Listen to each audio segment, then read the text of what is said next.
저는 신성한 성품에 참여하라라는 주제로 40일 철야를 함께 기다리고 또 준비하며 말씀을 나누는데요. 믿음의 덕을, 덕의 지식을, 지식의 절제를, 절제의 인내를, 인내의 경건을, 경건의 형제우애를, 형제우애의 사랑을 더하라. 마지막 때를 사랑하는 성도들에게 베드로 사도가 아주 선명한 어조로 우리에게 그리스도인의 모습을 보여주었습니다. 이런 신성한 성품의 은혜가 있기를 축복합니다. 그 신성한 성품은요, 믿음을 기초로 하죠. 믿음은 하나님을 드러내는 겁니다.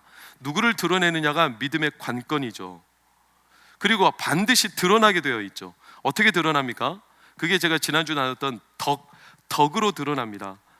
세상은 너 죽고 나 죽자이지만 하나님이 우리 가운데 믿음으로 드러내시는 덕은 그도 살고 나도 살고, 이미 우리 가운데 예수님께서 은혜를 베푸시고 용서를 베푸시고 덕을 베푸셔서 우리가 살죠. 그래서 우리도 그 예수님의 덕 안에 있기 때문에 누구든지 용서하거나 덕을 베풀어도 결코 손해로 끝나지 않습니다. 하나님이 더 큰 은혜로 채워주실 줄 믿습니다. 이 덕으로 우리 가운데 이끄시는 하나님께서 이제 저희들은 오늘 세 번째 말씀을 나누는데요, 그게 뭐냐면 이제 지식입니다. 지식. 자, 지식은 뭐냐? 오늘 설교 제목인데 저를 한번 온라인으로 또 이 자리에 계신 소수라도 따라해 보겠습니다. 억지 쓰지 않아도 풀리는 법, 이게 지식입니다. 지식. 사람들은 어떤 문제를 풀 때 억지를 쓰려 합니다. 왜요?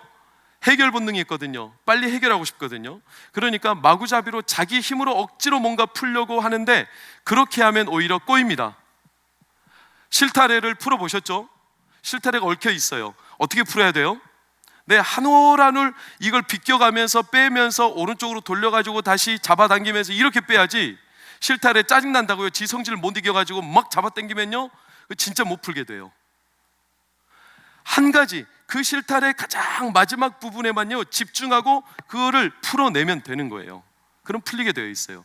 어떤 용기의 뚜껑을 열 때도 이게 오른쪽으로 돌려야 풀릴지 왼쪽으로 돌려야 풀릴지, 이게 잡아 당겨야 되는 건지 이걸 알고 풀어야지, 그것도 모르고 무조건 힘으로 돌려버리거나 당기면 깨집니다. 어제 우리 교회 이제 오케스트라가 다시 재개를 했는데, 저희 딸이 오케스트라를 배우러, 바이올린을 배우러 가는데 아침에 한참 있다가 저한테 왔어요. 바이올린이 고장 났다는 거예요. 제가 보니까 뒤에 이 바이올린 줄을 당기는 이 고정하는 부분이 플라스틱이 아예 깨져버렸어요. 어떻게 된 거냐? 그랬더니 딸님이 하는 말이요, 아침에 일어나서 줄을 맞추려고 하는데 얘가 얼마나 딸이 힘이 센지, 웬만한 힘이 아니에요. 이걸 당겨가지고 플라스틱이 깨질 정도로. 억지로 하면 됩니까? 알아야죠. 억지로 하면요 모든 게 꼬여요. 사람들이 왜 억지로 하느냐? 지 성질을 못 견디는 거예요. 자기 화를 못 참는 거예요. 믿음은요, 하나님께서 우리 가운데 주셔서 일을 해결해 가시는 믿음은 억지가 아닙니다. 강요가 아닙니다. 강제가 아닙니다. 이게요 무조건 밀어붙여서 되는 게 아니라, 하나님이 하나님 되심을 드러내시는 믿음은 반드시 억지 쓰지 않아도 풀리게 하십니다. 이 사실을 믿으십시오. 그게 바로 선한 성품, 신성한 성품이라고 말하는 지식입니다. 지식. 사람들이 이 지식 다르게 풀어서 설명하면, 바로 아는 것. 다시 한번 따라해 주시죠. 마이크가 갑자기 꺼졌어요. 지식이 뭐냐? 저를 따라해 주십시오. 바로 아는 것. 뭐라고요? 바로 아는 것. 모르니까 억지를 쓰는 거예요. 모르니까. 수학 문제도 모르면 억지를 쓰게 되어 있어요. 응용 문제가 아무리 많아도 한 가지 공식만 딱 알고 그것을 대입하면 반드시 풀리는데, 모르니까 이것저것 억지를 쓰는 경우가 있어요. 신앙생활이 비슷합니다. 신앙생활이요, 몰라서 또는 자기 성질에 분에 못 이겨서 억지를 쓰게 되면 일이 꼬이게 되어 있습니다. 바른 믿음, 바른 지식은 억지를 쓰지 않습니다. 교회에서도, 어떤 조직에서도 제일 위험한 사람이 누구냐면 억지를 쓰는 사람들이에요. 억지를. 그래서 어떤 조직체 여러 유형의 리더십이 있는데 가장 위험한 사람을 들어보셨을 거예요. 멍부형이라고 그래요. 멍부형. 이게 뭡니까? 죄송합니다, 속된 말을 해서 멍청하면서 부지런한 사람이에요. 자기가 알고 있는 게 전부라고 생각하는 이 무지함을 가지고요, 차라리 가만히 있으면 되는데 부지런하게 그걸로 막 움직여요. 그러니 남에게 해를 끼치는 거예요. 사실 이런 억지는 믿음이 가져오는 진짜 지식이 아니에요. 잘못된 지식은 굉장히 우리를 낭패로 빠뜨리게 해요. 호세아 사장에 우리가 잘 알잖아요. 우리 백성이, 내 백성이 뭐가 없음으로 망하는도다? 지식이 없음으로 망한대요. 하나님을 바로 아는 지식, 이 잘못된 지식이 특히 열심히 보태지면 더 위험하죠. 사도 바울이 로마서 10장에 이런 말씀을 한 적이 있어요. 그들이 열심은 있으나 잘못된 지식을 따랐다. 그래서 많은 유대인들이나 많은 그리스도인들이 엉뚱한 결과로 치닫게 되었다는 거예요. 예수님도 이런 말씀을 우리에게 남기신 적이 있어요. 소경을 인도하면 둘 다 어디에 빠진다? 구덩이에 빠져요. 바른 길로 인도하지 못하고 열심히 이끌어내면 오히려 잘못된 결과로 빨리 들어가게 되어 있죠. 따라서 이 바른 지식, 하나님을 바로 아는 것, 얼마나 중요한지 몰라요. 베드로도 오늘 그걸 말하는 겁니다. 믿음의 덕의 지식을. 이 바른 지식이 없으면 베드로는 말해요. 3장 16절, 베드로서 3장 16절 뭐라고 합니까? 그것도 억지로 풀다가 스스로 어디에 이르러요? 멸망에 이른다는 거예요. 멸망에. 바로 알지 않고 본질을 모르고 억지를 부리니까 결국 멸망에 이르게 되는 것. 오늘 저희는 이 말씀을 통해서요, 하나님을 바로 알게 되는 그런 선명한 실마리가 풀리기를 예수 이름으로 축원합니다. 그럼 바른 지식은 어떻게 얻어지는 겁니까? 가만히 있으면 바른 지식이 얻어지는 게 아니에요. 사람이 가만히 그냥 믿습니다 하면 이렇게 지식이 얻어집니까? 그렇지 않아요. 지식이 얻어지려면 아주 단순한 논리가 있어요. 그게 뭐냐? 수학을 우리가 잘 풀려면, 수학 지식이 증가하려면 어떻게 하면 되냐? 딱 한 가지입니다. 문제를 많이 풀어봐야 합니다. 그래야 수학 지식, 능력이 늘어납니다. 자기가 알고 있는 공식을 가지고 많은 문제를 접해봐야 돼요. 이 문제도 저 문제도. 그래서 자기가 스스로 이 공식이 여기에 또 통하고 여기에도 통하고 여기에는 통하지 않고, 이렇게 자기 안에 검증이 일어나야 되는 거죠. 건강도 마찬가지 아니겠습니까? 우리가 요즘에 병원에 가면 증상만 보고 바로 판단하는 경우도 있지만, 사실 그것도 요즘이 와서 문제지, 시대를 거슬러 올라가 보면요, 이미 그때는요 증상을 봐도 모르던 시절이 있었어요. 그리고 많은 시험을 해봤어요. 어떤 증상이 있으니까 시험을 해보죠. 그래서 이 약도 써보고 저 약도 써보고 다른 약도 써보고, 그러면서 맞는 약을 찾게 된 거죠. 그러면서 오늘날처럼 빠른 진단과 처방이 내려진 거지. 다시 말하면 많은 문제를 경험하다 보니까 지식이 얻어지고 결과가 나온 겁니다. 신앙도 비슷해요. 우리가 어떻게 하나님을 알게 되느냐? 한마디로 많은 문제를 경험해 봐야 합니다. 성경적인 용어로 많은 시련과 시험에 부딪혀 봐야 합니다. 그러면 우리 안에 하나님이 이런 분이시구나 라는 지식을 얻게 되죠. 문제에 부딪혀 보지도 않고 시험에 부딪혀 보지도 않고 그냥 초자연적으로 가만히 있는데 하늘에서 계시 같은 게 불처럼 떨어지는 것만 바란다면 그것은 건강한 지식이 될 수 없습니다. 그것은 반드시 엉뚱한 길로 우리를 인도하기 쉽습니다. 신모모라는 집단이 그렇지 않습니까? 모든 성경을 비유로 풀어내지 않습니까? 모든 성경을 짜맞추게 하지 않습니까? 그러다 보니까 그들의 결론은 어떻게 됩니까? 거기에 교주가 영생불사한다는 거예요. 전혀 엉뚱한 결과로 가정을, 직장을 다 파토로 만들지 않습니까? 그런 거죠. 우리가 인생을 살 때, 우리의 삶을 살아갈 때 어떤 문제가 없이, 시험이 없이, 하나님을 붙들고 씨름해 본 경험이 없이 얻어지는 지식은 없어요. 만약에 그런 지식은 가짜랄 수 있어요. 진짜 지식은 우리가 매끈매끈한 삶으로 얻어지는 게 아니라 정말로 상처가 많을 수도 있어요. 많은 시련 가운데서 내 몸에, 내 마음에, 내 인생의 여정에 흠집이 많이 났을 수도 있어요. 그러나 그게 그 사람의 훈장이죠. 그게 진짜 지식이죠. 그런 사람이 하나님을 깊이 알 수가 있죠. 사도 바울이 고백했던 것처럼 이제는 나를 괴롭게 하지 말라. 내가 내 몸에 그리스도의 흔적을 가졌노라. 그는 그만큼 하나님을 많이 경험했다는 거예요. 많이 알았다는 거예요. 그만큼 많은 문제 앞에 섰기 때문에 하나님을 그만큼 아는 사람이 없었다는 거예요. 이 문제 앞에 설 때 우리는 하나님을 알게 돼요. 오늘 본문이 그러한 본문으로서는 아주 잘 보여주고 있어요. 오늘 본문 35절과 37절을 보십시오.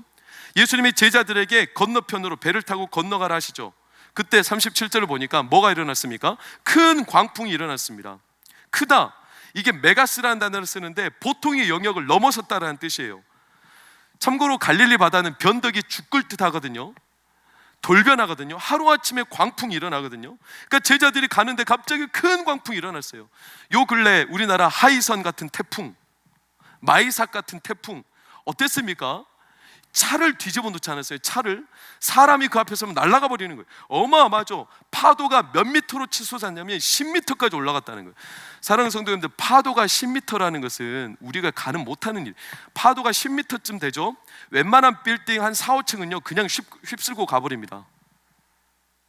보통 적전술로 따지면 북한에 있는 난파 공작원, 남쪽으로 침입하는 가장 고도로 숙련된 공작원들이요 이 바다로 침입을 하거든요. 근데 그들이 침입을 잘해요. 웬만한 파도 다 뚫어요. 그런데도 불구하고 적전술, 적을 연구하는 전술에 보면 그들도 몇 미터 파도만 되면 뚫지 못하냐면 대략 3에서 3.5미터 파도는요 못 뚫어요. 자기들도 그냥 휩쓸려 버려요. 그런데 10미터 파도요?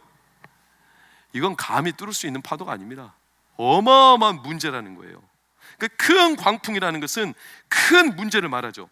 그게 얼마나 컸던지 다시 37절을 보니까 배에 부딪혔어요. 그 물이 배에 가득해요. 이게 우리의 인생이라는 거예요. 우리 인생, 배, 물고기를 잡으러 갔으니까 돌아오는 그 배 안에는 뭐가 많이 있어야 됩니까? 물고기가 많아야 되겠죠. 네, 물론 오늘 이 장면은 배가 건너는 장면이에요. 그러나 통상적으로 배 안에는 뭐가 가득해요? 우리가 기뻐요? 물고기가, 원하던 게, 복된 것들이. 그런데 우리의 인생이 그렇지 않아요. 이렇게 가다 보면 그렇게 파도에 부딪혀요. 그래서 파도가 우리 배까지 들어와요. 물고기가 가득해야 될 배 안에 뭐만 가득하냐면 물만 가득한 거예요. 문제만 가득한 거예요. 그때 우리의 심경이 어떻겠습니까? 38절 우리의 심경을 그대로 고스란히 보여줘요. 예수께서는 고문에서 베개를 베고 주무시더니 제자들이 깨우며 이르되 선생님이여 우리가 죽게 된 것을 돌보지 아니하시나이까. 이게 우리의 심경이에요. 하나님이 꼭 주무시고 계신 것 같아요. 내 문제에 관심이 없으신 것 같아요.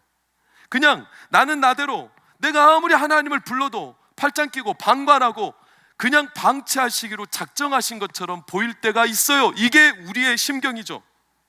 그러나 우리는요 인생을 많이 사신 분들은 어느 정도 압니다. 문제를 많이 부딪혀 보신 분들은 이제는 어느 정도 압니다. 뭘요? 이게 전부가 아니고 이게 끝이 아니라는 걸요. 배에 물만 가득하고 배에 파도만 부딪혀 오는 것 같지만 아니요, 얼마 시간이 지나지 않아 하나님이 결코 우리와 무관하지 않게 가만히 계신 분이 아니라는 것을 알게 될 겁니다.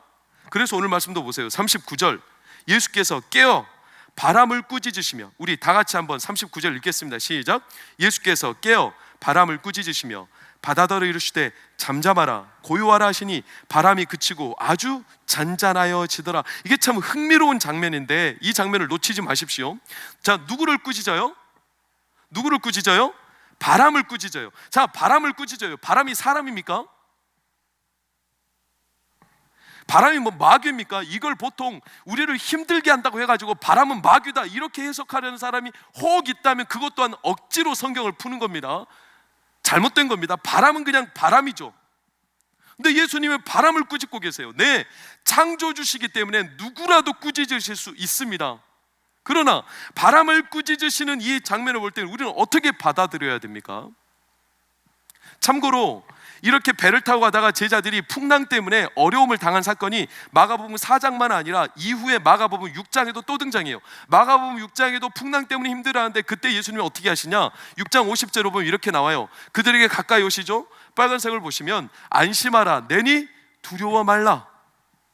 이게 예수님의 원래 모습이죠. 두려워하고 있으니까 우리에게 가까이 오셔가지고 괜찮아 괜찮아 내가 함께하고 있어 이렇게 안심하라 내니, 이게 온화하고 인자하고 우리에게 힘과 용기를 주시는 예수님의 첫 모습이어야 할 텐데 오늘 상황은 좀 이상해요. 예수님이 바람을 꾸짖으세요. 이거 어떻게 받아들여야 됩니까? 이건 사실 어렵지 않아요. 우리가 일상생활 속에서 특별히 아이를 키워본 어머니들이라면 어렵지 않게 경험한 일들이에요. 그게 뭐냐? 보통 아이들이 어릴 때요, 길을 갑니다. 길을 가다가 돌에 걸려 넘어집니다. 또는 가다가 벽에 부딪힙니다. 책상에 부딪힙니다. 그리고 부딪혀가지고 막 웁니다, 애가. 그럼 엄마도 어떻게 합니까? 제 아내도 그렇고 저희 엄마도 그랬어요. 애가 넘어져 있죠? 그럼요, 애를 이렇게 세움과 동시에 바위를 때립니다. 책상을 때립니다. 뗐지? 아니, 엄마 이상하지 않습니까? 갑자기 바위하고 대화하기 시작합니다. 갑자기 책상하고 대화하기 시작합니다. 애가 울고 있는데 애를 이렇게 세고 책상 뗐지? 바위 뗐지? 이게 뭐 하는 겁니까? 이건요, 엄마가 이상한 게 아니라 아이한테 보여주고 가르쳐 주는 거예요. 내가 네 엄마다. 너가 아플 때, 너가 넘어졌을 때 난 너하고 함께 있고 내가 네 엄마야. 걱정하지 마. 그 엄마가 나를 보호하고 있다는 사실을 그렇게 역설적으로 보여주는 거 아닙니까? 하나님도 똑같아요. 예수님도 똑같아요. 그 예수님이 바람을 꾸짖으신 거예요.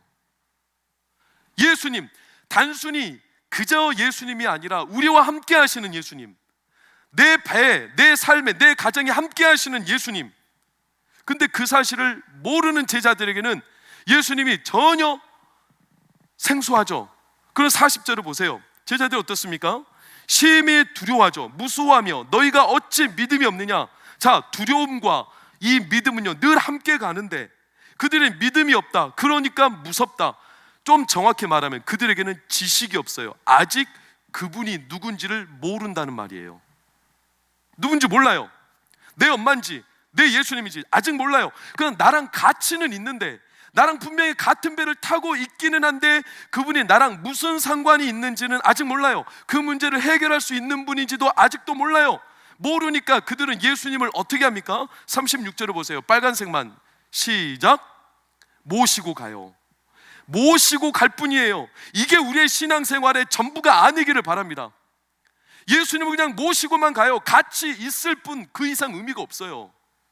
그분이 나에게 어떤 분인지, 그분을 알기 전까지, 그분에 대한 지식이 생기기 전까지는 그냥 모시고 가는 거예요.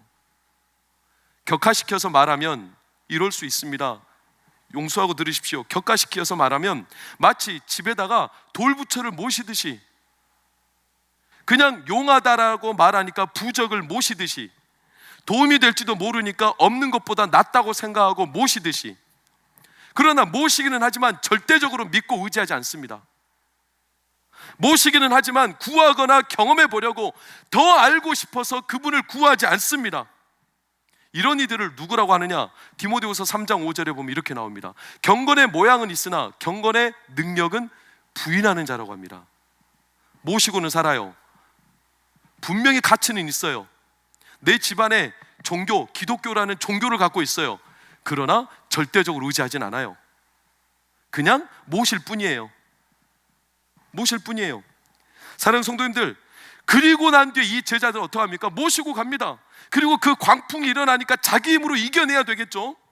지금까지 그래왔죠. 풍랑일 때 늘 자기 힘으로 이겨냈죠. 그러니까 또 자기 힘으로 온 밤을 지새우며 젖먹더니까지 발휘하며 억지로 이겨보려고 애쓰는 겁니다. 억지로 푼다고 되는 게 아니라니까요. 평생 그렇게 반복되는 거예요. 언제까지요? 진짜 하나님이 누구신지, 예수님이 누군지 그 참된 지식을 경험하고 알기 전까지는요. 그래서 예수님께서는, 하나님께서는 어떻게 합니까? 그래서 큰 풍랑을 일으키신 거죠. 웬만한 풍랑 가지고는요, 이 제자들을 일깨울 수가 없어요. 무슨 말입니까? 제자들이 웬만한 풍랑은 다 이길 수 있어요. 자기 기술로. 아니 30년 동안 어부짓을 했는데 웬만한 풍랑 못 이기겠어요? 예수님 없어도요, 얼마든지 웬만한 풍랑 이길 수 있습니다. 자기들이 가진 기술로, 자기들이 가진 힘으로. 그러니까 그런 것 가지고는 하나님을 알만한 건덕지가 안 돼요. 그러니 예수님이 큰 풍랑을 그들 가운데 허용하셨죠. 메가스, 자연의 힘으로는 불가능한, 해결이 안 되는 그런 큰 풍랑을 만나니까 그 정도는 돼야 이들이 하나님을 알 수가 있죠. 하나님을 알 수가 있죠. 그러니 이들이 어떻게 됩니까? 오늘 결론적으로 41절을 보세요. 41절, 결국에는 빨간색만 시작. 그가 누구이기에 도대체 그분은 누구냐? 새로운 지식의 문이 열리게 되죠. 하나님을 아는 지식. 사랑하는 성도님들, 이게 오늘 말씀의 포인트입니다. 우리에게 큰 문제가 있는 것은요, 우리에게 큰 문제, 큰 풍랑이 터지는 이유는요, 결국에 큰 풍랑과 문제가 진짜 목적이 아니라 하나님을 알게 하시려 함입니다. 하나님을 알게 하시려, 신성한 성품으로서 지식을 얻게 하시려. 성도들 가운데 이런 말들을 해요. 본 적도 없고 경험도 없어요. 그러니까 없다고 생각하고 그냥 고백은 해요. 늘 고백은 해요. 믿음이 있다고 고백은 해요. 그러나 정작 기대하거나 구하진 않아요. 그냥 고백하는 걸로 끝이에요. 그게 믿음의 최선이라고 말하는 거예요. 사랑하는 성도님들, 죄송합니다. 그렇지 않아요. 그냥 내가 입으로 고백하는 게 믿음의 최선이 아니에요. 예를 들어 생각해 보십시오. 한 걸음만 더 가면 그 세계에 들어갈 수 있다고 쳐요. 자기도 그 입으로 그렇게 말해요. 한 걸음만 더 가면. 그런데 한 걸음을 내딛지 않아요. 땅에 광물이 있어요. 진귀한 광물이에요. 한 번만 더 파면 그 광물이 나올 거라고 말은 해요. 그러나 파진 않아요. 그것은 믿음이 아닙니다. 그것은 어찌 보면 자기 주문이죠. 자기 주문. 그리고 그냥 뒤로 돌아서는 거예요. 이스라엘 백성들은 광야가 싫습니다. 광야를 통과하는 게 너무나 어렵습니다. 그래서 광야를 통과하고 싶지 않아요. 자꾸 애굽으로 돌아가겠대요. 애굽으로 돌아가겠대요. 네, 애굽으로 돌아갈 수는 있죠. 돌아가면 됩니다. 거기 가서 어떻게든 생계는 유지하겠죠. 그러나 여전히 고만고만한 삶을 살 겁니다. 하나님이 열어놓으신 가나안이라는 새로운 세계에 들어갈 수 없습니다. 애굽이 좋다는 거예요. 그냥 나 돌아가겠다는 거예요. 그래서 돌아가서 벽돌 구우며 애굽 생활에서 노예 생활 하겠다는 거예요. 네, 살 수 있죠. 왜 못 살겠습니까? 그러나 문제는 뭡니까? 우리는 하나님이 지으신 특별한 사람들, 하나님 나라를 위해 지음받은 특별한 사람들, 산돌이신 예수 그리스도를 통해 하나님 나라와 영광을 위해 지음받은 성도들입니다. 그런 성도들이 산돌이 아니라 애굽에 가서 죽은 벽돌만 만들며 살 수 있어요. 그러나 고만고만한 수준에서 그치죠. 왜요? 네, 광야에서 돌아와 버리는 거예요. 가면 분명히 가나안이 있는데, 이곳을 건너가면 분명히 하나님이 약속하신 게 있는데 입으로는 고백하면서도 가기 싫다는 거예요. 안 가겠다는 거예요.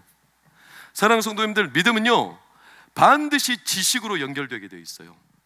하나님을 경험하는, 하나님을 알게 되는, 그래서 하나님을 더 알고 싶어져요. 믿음은 덕의 지식을, 하나님을 더 알고 싶어지는 거예요. 그냥 괜찮습니다, 돌아가, 이게 아니라 하나님을 더 알고 싶죠. 하나님은 누군가? 하나님이 살아계신가? 살아계신다면 오늘 나에게 어떤 일을 행하실까? 어떻게 만날 수 있을까? 하나님 과연 오늘도 내 가정에서 어떤 일을 행하실까? 내가 어떻게 하면 하나님은 기뻐하시지? 내가 이런 일을 하면 하나님은 슬퍼하시지 않을까? 내가 이런 선택을 했는데 하나님은 어떤 일들을 행하실까?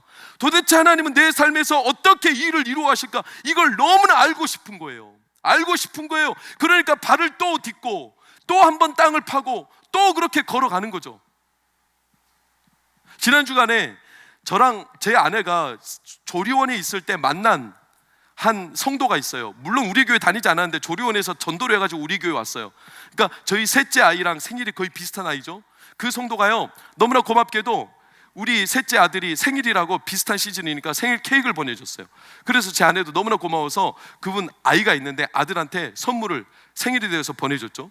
그리고요, 그 아이의 이름이 은수인데 이 은수 엄마가, 은수야, 이거 목사님 부인이 보내준 거야. 목사님 부인이. 그랬더니요, 이 은수가 한다는 말이 무슨 말이냐면, 목사님 부인이 하나님도 내 생일이 9월인 거 알아? 이렇게 6살짜리가 대답하는 거예요. 하나님이 나를 아나? 하나님이 나를 아시나? 아, 신기한 일이네. 나도 그 하나님 참 알고 싶네. 이런 마음 아닙니까? 이게 우리 가운데 일어나는 믿음의 지식의 모습이에요. 하나님을 더 알고 싶은 거예요. 하나님이 계시다고 말은 하는데 하나님이 안 계시다고 생각하는 것과 삶이 똑같다면 그게 바른 지식이겠습니까? 하나님이 계시든지 안 계시든지 내 삶의 방식이나 스타일이 아무 변화가 없다면 그것은 엄밀히 말하면 믿음이 아니잖아요. 그건 엄밀히 말하면 하나님을 무시하는 거잖아요. 하나님이 살아계시다라는 분명한 믿음이 있으면 내 삶은 변할 수밖에 없는 거 아니겠습니까? 왜요? 그분이 살아계세요. 그분이 나를 지켜보고 계세요. 그러니 믿음은 반드시 하나님을 아는 길로 갑니다. 하나님을 알고 싶죠? 하나님을 경험하고 싶은 겁니다. 하나님을 이용하는 게 아닙니다. 하나님을 남용하는 게 아닙니다. 자기 감정을 극대화시키는 게 아닙니다. 상황을 피하고 싶은 게 아닙니다. 문제를 기피하고 싶은 게 아닙니다. 그저 자기가 입맛대로 편한 길을 따르고 싶은 게 아닙니다. 자기 만족을 위해서 믿음을 갖는 게 아닙니다. 자아 실현을 위해서 믿음을 갖는 게 아닙니다. 성공이나 세상에서 그냥 편하게 살기 위해서 믿음을 갖는 게 아니라 하나님을 아는 도구로 믿음을 주시는 겁니다. 그렇기 때문에 하나님을 알게 하시기 위해서 때로는 하나님은 우리 가운데 문제를 터뜨리세요. 그 문제를 통해서 하나님을 알리시는 거죠.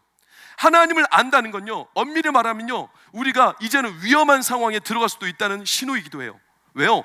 출산, 남자들은 몰라요. 여자들만 알죠. 출산의 고통을 알려면 출산을 해봐야 아는 거 아니겠습니까? 남자들은요, 그러니까 그 출산의 의미를요 평생 몰라요. 평생 몰라요. 알 수가 없어요.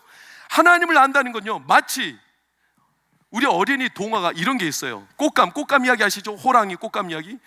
아이가 호랑이 말해도요 그렇게 울음을 그치지 않던 아이가 꽃감 얘기하니까 울음을 뚝 그쳐요. 그래서 밖에서 듣고 있던 호랑이가요, 어이구야, 나보다 더 무서운 놈이 꽃감이네.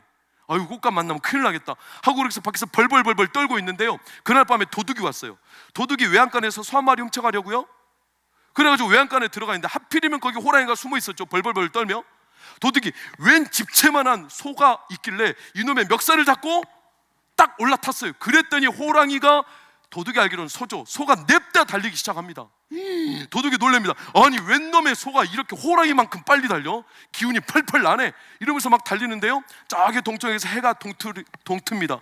빛이 비춰오죠. 자기가 한참 달리고 있는데 이 소가죽이요 이상해요. 자기가 평소에 알던 소가죽이 아니에요. 줄무늬가 있어요. 알고 보니까 호랑이의 등을 타고 달리는 거예요. 상상이나 해봤습니까? 호랑이 등을 타고 달리는 사람? 때로는요, 믿음도 비슷해요. 하나님을 믿는다는 건, 하나님을 따라간다는 것은 마치 하나님을 그냥 편하게 모시고 가는 걸 말하는 게 아니에요.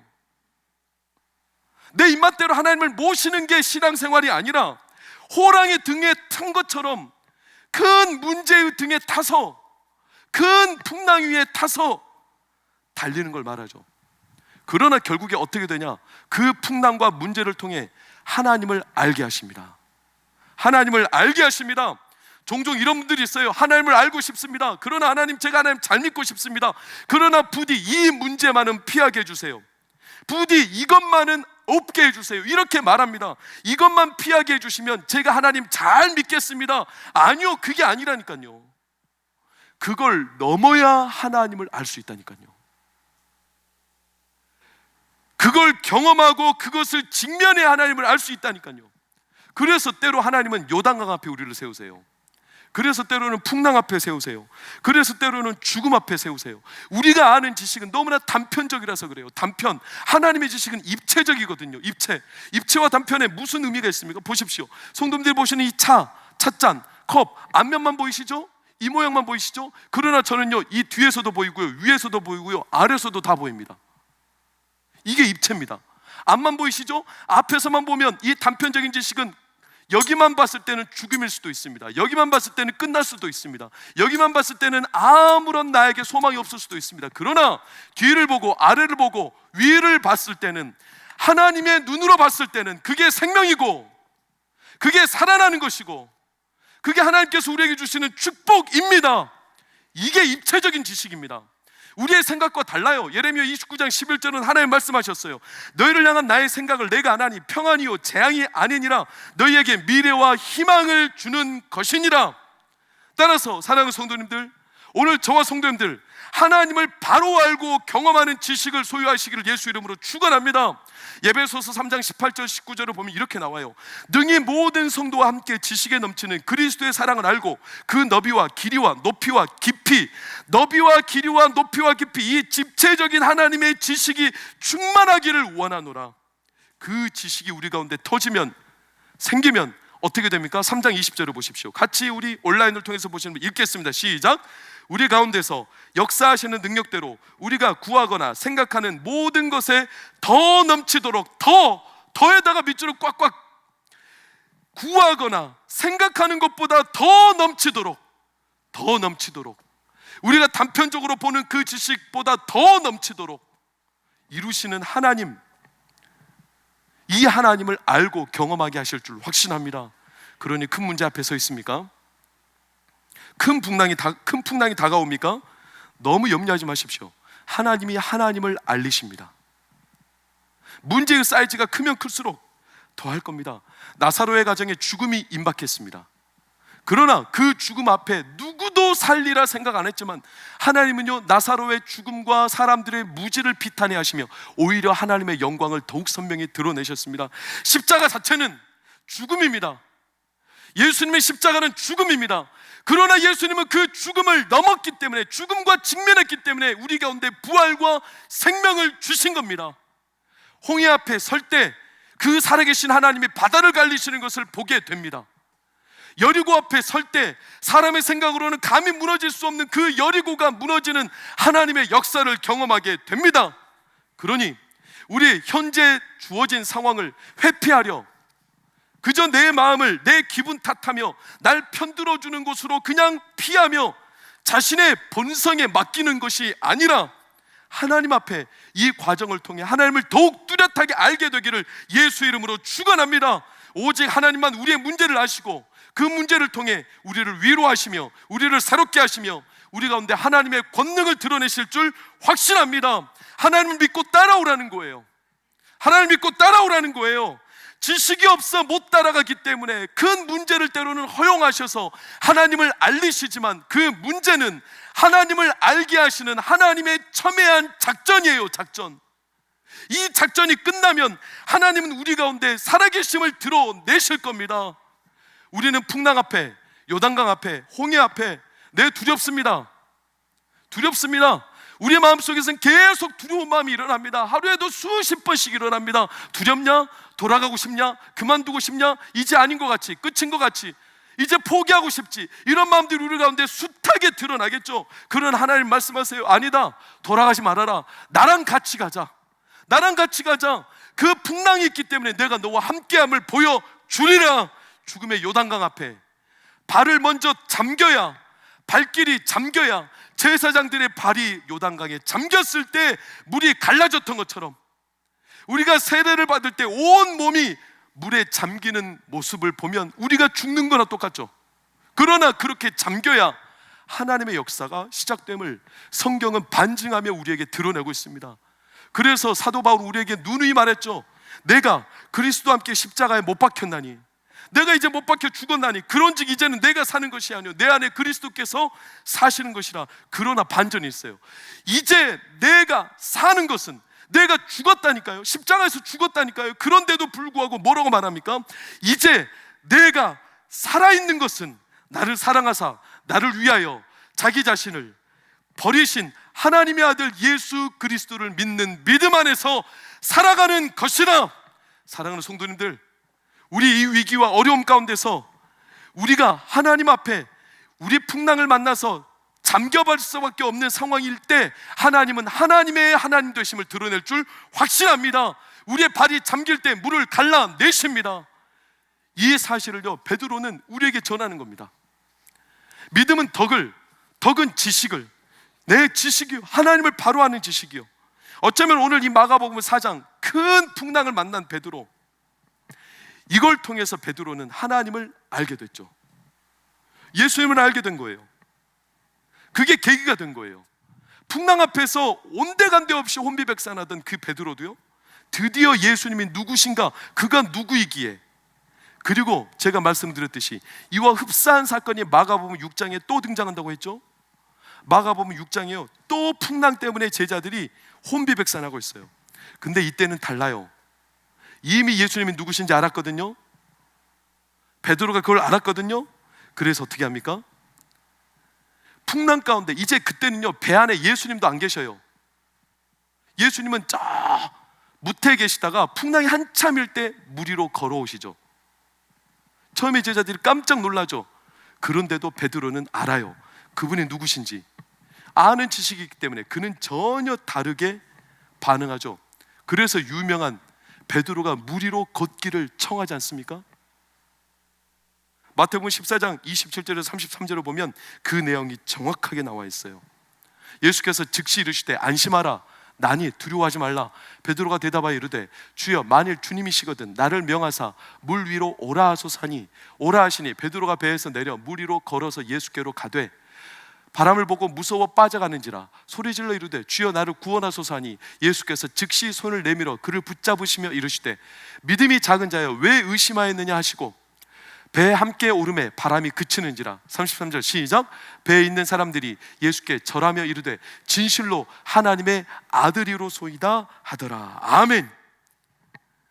예수님이 누군지 이제 알죠. 경험했죠. 그 큰 풍랑 때문에 부딪혀 올 때 그 풍랑으로 인해 하나님을 알게 된 거죠. 그래서 베드로는요 주를 바라보고요 나를 오라 하소서, 그리고 놀랍게도 물 위를 걷습니다. 전혀 새로운 세계를 맛봅니다. 네, 그랬던 베드로가 바다를 다시 쳐다보니까요 또 잠깁니다. 그러다가 또 예수님을 쳐다보면 걸었을 겁니다. 이게 우리의 삶의 반복이에요. 우리는 알아요. 하나님이 누구신지 압니다. 그 풍랑일수록 그 하나님은 더욱 뚜렷이 드러납니다. 그래서 알게 됩니다. 하나님을 볼 때는 분명히 믿음이 생기고 걸을 수 있었는데 또 내 밑바닥을 보니까 이게 푹푹 잠기는 거죠. 네, 그게 반복됩니다. 그게 우리의 삶입니다. 그러나 사랑하는 성도님들, 우리는 알기 때문에 오늘 이 말씀을 통해 다시 주를 바라보시기를 축원합니다. 다시 발을 내디디십시오. 그냥 이 공포가, 이 문제가 두려워서 뒤로 물러가지 마시고 그냥 그 위로 발을 내디디십시오. 내 발이 잠겨야, 내 상황 가운데 처해야, 그 문제 앞에 부딪혀야 그 무리를 걷게 하시는 하나님을 알게 하실 겁니다. 문제를 만났다면 기뻐하며 주를 바라보고 달려가시기를 축원합니다. 주를 믿고 걸어갑시다. 하나님을 바라보고 걸읍시다. 발을 내디딥시다. 하나님이 이전에 알지 못했던, 경험치 못했던 그 하나님을 오늘 이 하루하루 우리의 삶 가운데 드러내실 줄 믿고, 그렇게 한 주 한 주를 주와 함께 주를 바라보며 큰 풍랑 가운데서도 주저하지 말고 담대하게 걸어가시길 예수 이름으로 축원합니다. 우리 다 같이 일어나 찬양하고 기도하겠습니다.